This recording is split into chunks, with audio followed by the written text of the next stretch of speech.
Let's talk about the NFL draft for just a minute. It does start tomorrow, round 1.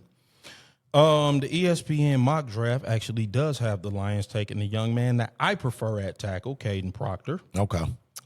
We talked about the first round, but Fox Sports has the Lions taking Jake Golday, 6'4", 239-pound linebacker out of the University of Cincinnati. I thought we already had Jack Campbell, but okay. I'll take your thoughts on them mocking us taking a linebacker in the second round. As the people's champ, would he like to see us take in the second round?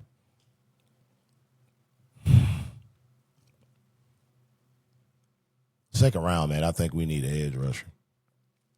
Yeah. I mean, don't take the best available if you know he's not really going to help.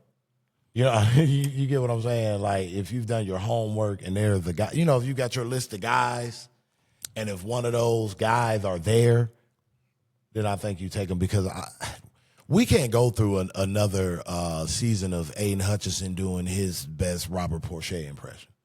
And that's just like getting there right when the quarterback gets rid of the ball. Like, I can't deal with it again. And so, like, we got to address giving him help to substantiate, as you say, his contract. Yeah, I mean, the Caleb Downs clip, that really gave me some insight into how blissfully unaware Lions fans are about our personnel. I understand we have Brian Branch, and as one dude told us, Kent Joseph.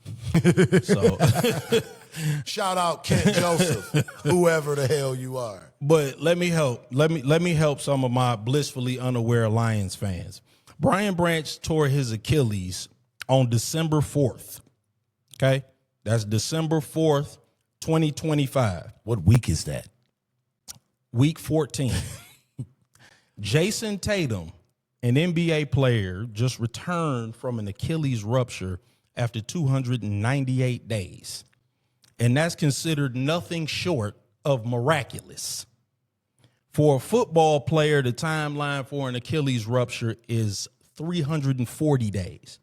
So in the interest of simple math, let's just call that 1 year, 365 days. That takes us to December 4th, 2026.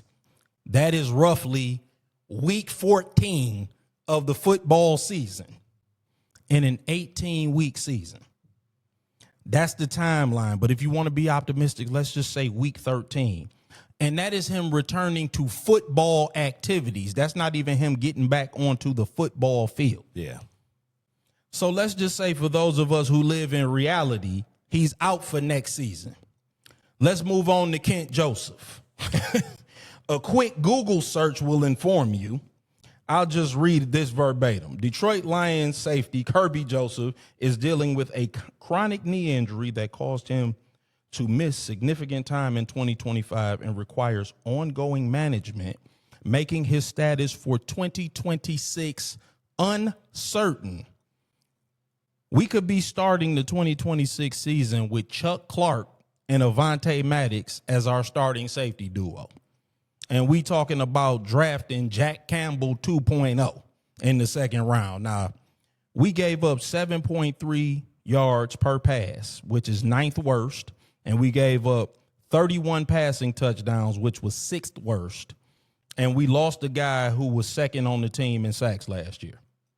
So if we ignore the defensive backfield, it might stink. Now, I know we sustained some injuries in the secondary.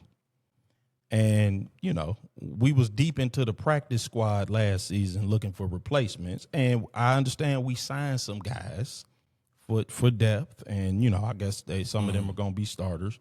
But Seattle didn't win the Super Bowl because Sam Darnold is a secret Tom Brady that no one could ever unlock. They won the Super Bowl because they had great defense.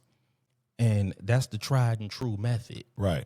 So we're not going to be a bad pass defense again and win anything. Right. We have to invest in the defense. Now, if we want to go offensive tackle in the first round, which that seems to be where everybody is mocking us, I'm cool with that, but we got to get – I think that we have to prioritize defensive back. Now, Well, no, don't get me wrong. I do think we do need to prioritize defensive back. I just think when you say second round, Yeah. Like I said, if you have a guy that's available in the second round that could help on No, if there's an excellent edge, I'm not mad at that either. And my logic behind that is just I feel that you can find. I think that the likelihood of you being able to, I'm not going to put any certainty on it. I just think the likelihood of being able to find a great athlete that can play in the defensive backfield that you can find later in the draft more so I agree. than you can someone that would be an effective pass rusher. Because I think, sometimes you can get a guy that's a good athlete that all he needs is, film study and, want it. Yeah, I agree. So that's my reasoning. No, I actually agree with that. I'm not opposed to an edge rusher either.